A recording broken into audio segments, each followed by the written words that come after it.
Hello everyone, स्वागत है आप सभी बच्चों का इजी प्रेप पर। एक बार फिर से उम्मीद कर रहे हैं आप सबकी तैयारी बहुत ही जबरदस्त चल रही होगी। बीटीएससी जेई की वैकेंसी निकल गई है, जिसमें आप सभी बच्चों ने देखा होगा कि सिविल के लिए 2591 वैकेंसी है, मैकेनिकल के लिए 70 वैकेंसी और इलेक्ट्रिकल के लिए 86 वैकेंसी है। इस वैकेंसी को बहुत सारे बच्चे गोल्डन अपॉर्चुनिटी मान रहे हैं, लेकिन अभी जो फ्रेशर्स हैं, जो बच्चे और जो एक्सपीरियंस स्टूडेंट्स में कहूं या वो बच्चे जिन्होंने एक समय पर कॉन्ट्रेक्चुअल बेसिस पर जॉब स्टार्ट कर दी थी, उन बच्चों के बीच में थोड़ी सी कंट्रोवर्सी यहां पर जनरेट हो रही है 25 मार्क्स को लेकर। बहुत सारे बच्चे अभी इस पर्टिकुलर कहानी को समझ भी नहीं पा रहे कि सर ये 25 नंबर को लेकर इतना बवाल क्यों हो रहा है। तो मैं आपको थोड़ा सा समझाने की कोशिश करता हूं कि ये 25 नंबर का केस है क्या, जिसके बाद में आपको जो फ्रेशर्स बच्चे हैं उनको इस 25 नंबर को शुरू से ही दिमाग में लेकर चलना होगा कि अगर उन्हें एक्सपीरियंस्ड कैंडिडेट को पीछे छोड़ना है तो शुरू से ही इस एग्जामिनेशन की तैयारी को अच्छा करना होगा और अच्छा परफॉर्म करना होगा, तभी जाके आप उसे फाइट दे पाएंगे। अदरवाइज आपके लिए बहुत मुश्किल होने वाला है। देखिए, अगर हम लोग बात करें यहां पर, तो ये जो बीटीएससी जेई की वैकेंसी है ना, ये रिटर्न एग्जाम के बेसिस पे होगा, जिसमें दो पार्ट आ रहे हैं।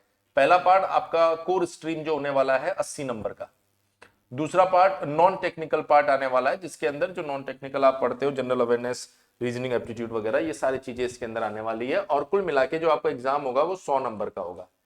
लेकिन इस 100 नंबर का सिर्फ 75% ही फाइनल मेरिट में इंक्लूड होगा।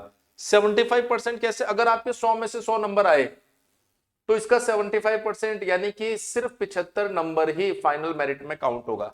अगर आपके 80 नंबर आते हैं तो उसका 75%, और अगर आपके 75 मार्क्स आते हैं तो उसका 75% ही आगे जाने वाला है। और जो फाइनल मेरिट बनने वाली है वो बनेगी आपकी अगेन 100 मार्क्स में से।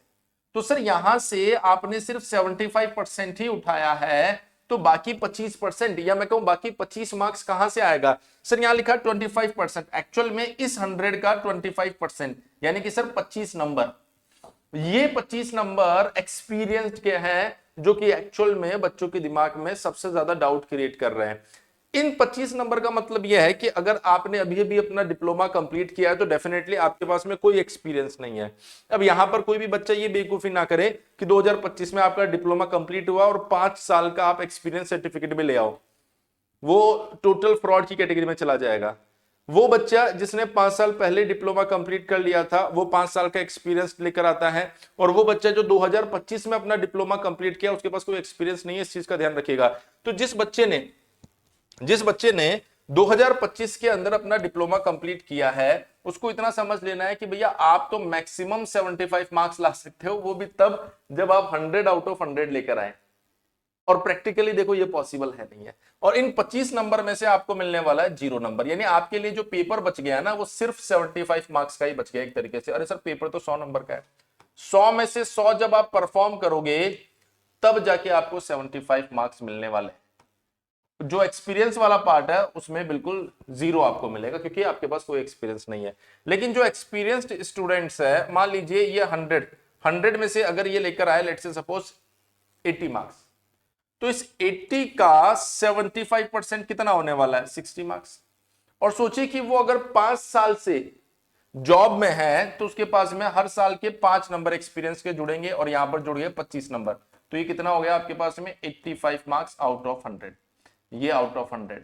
तो यहां पर यही सबसे बड़ी कंट्रोवर्सी क्रिएट हो रही है कि सर अगर मान लीजिए मैं अनएक्सपीरियंस्ड या फ्रेशर स्टूडेंट हूं और मैं 100 में से 100 नंबर भी ले आऊं ना, तब भी मेरे को 75 मार्क्स ही मिलने वाले हैं। लेकिन अगर कोई एक्सपीरियंस्ड बच्चा 100 में से 80 ले आता है तो भी उसके आखिरी में 85 मार्क्स हो जाएंगे और इसको सेलेक्ट किया जाएगा, और अगर हो सकता है ये कट ऑफ से कम रह जाता तो इसको सेलेक्ट नहीं किया जाएगा। हालांकि ये एक हाइपोथेटिकल प्रोसेस मैंने बताया है, क्योंकि 100 में से 100 लाना मतलब ऐसे एग्जाम में बहुत मुश्किल है, आप नामुमकिन भी मान सकते हो। क्योंकि कभी कभार तो ऐसा हो जाता है कि 2-3 क्वेश्चन ऐसे कंट्रोवर्शियल टाइप के क्वेश्चन आ जाते हैं जिनके अंदर आप देखते हैं बी और सी दोनों सही दिखते हैं।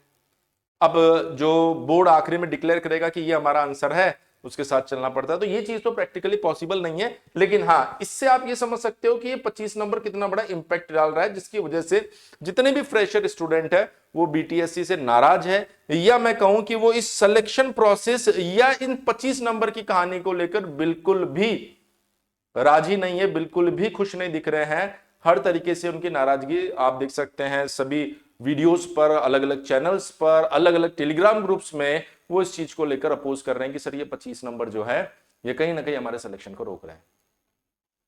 और इस स्थिति को देखकर डेफिनेटली आप लोगों को लग रहा होगा कि हाँ सिलेक्शन में ये 25 नंबर बहुत बड़ी अड़चन आ रही है।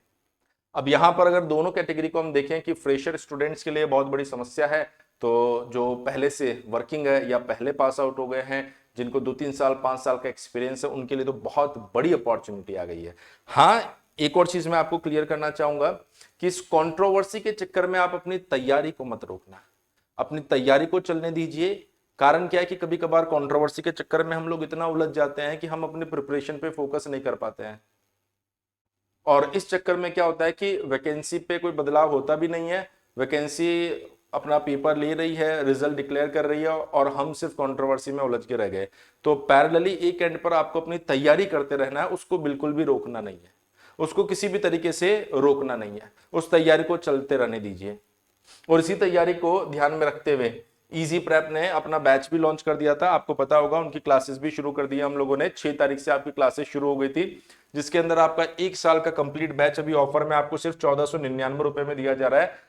डेडिकेटेड लाइव क्लासेस प्रोवाइड करवा रहे हैं बीटीएससी जेई के लिए, जो अभी कोई प्रोवाइड नहीं करवा रहा। सभी जगह पर आपको रिकॉर्डेड पुरानी क्लासेस मिल रही है। और मैं आपको बता रहा हूं, इस साल आरआरबी का पेपर आपने देख लिया होगा, एसएससी का पेपर पिछले साल देख लिया होगा, जितने भी पेपर्स आ रहे हैं सबके क्वेश्चंस के लेवल में बहुत चेंजेस आ चुके हैं। इसलिए जो पढ़ाने का तरीका होगा, जो कंटेंट का तरीका होगा, उसको पूरी तरीके से बदलना होगा, और बदलने की वजह से ही हम लोग यहां पर आपको सारी क्लासेस लाइव प्रोवाइड करवा रहे हैं, जिससे आपको नए ट्रेंड के बारे में जानकारी रहे, ना कि पुरानी चीजें। पुराने कोर्सेस रिकॉर्डेड हमारे भी अवेलेबल है, लेकिन हम बच्चे को सजेस्ट कर रहे हैं कि आप लाइव पढ़िए, अभी आपके पास सफिशिएंट टाइम है। उनकी रिकॉर्डिंग रहेगी, पीडीएफ नोट्स रहेंगे, आपको practice question, previous year question के साथ साथ मॉक टेस्ट भी इसी बैच में मिल जाएगा। यानी ना तो कोई किताब खरीदने की जरूरत पड़ेगी, ना ही आपको कोई टेस्ट सीरीज देनी पड़ेगी, और इसके साथ साथ आपके रेगुलर डाउट सेशन भी हम लोग रखने वाले हैं। आपको करना क्या है, सिर्फ और सिर्फ इजी प्रेप एप्लीकेशन को डाउनलोड कर लेना है, और कोई भी डाउट अगर आपके दिमाग में आता है तो आप हमारा हेल्पलाइन नंबर 7014639318 के ऊपर आप कॉल कीजिए और अपने डाउट को क्लियर कर लीजिए। मैं ये भी जानना चाहता हूं आप सभी स्टूडेंट्स के जो वर्किंग है और जो फ्रेशर्स हैं, इन 25 नंबर को लेकर आपके क्या रिव्यूज हैं, आप क्या सोचते हैं इन 25 नंबर के बारे में? क्या ये हटना चाहिए या रहना चाहिए? क्या ये सही है या गलत है? इस चीज को आप कमेंट सेक्शन में जरूर बताएं।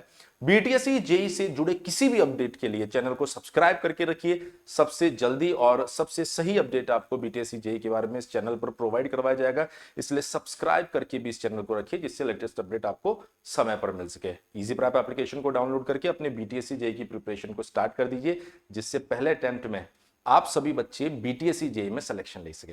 Thank you so much. इस वीडियो में इतना ही, जल्दी ही आप लोगों से मिलेंगे एक और नए वीडियो में, एक और नई इंफॉर्मेशन के साथ में। तब तक के लिए बने रहिए इजी प्रेप के साथ।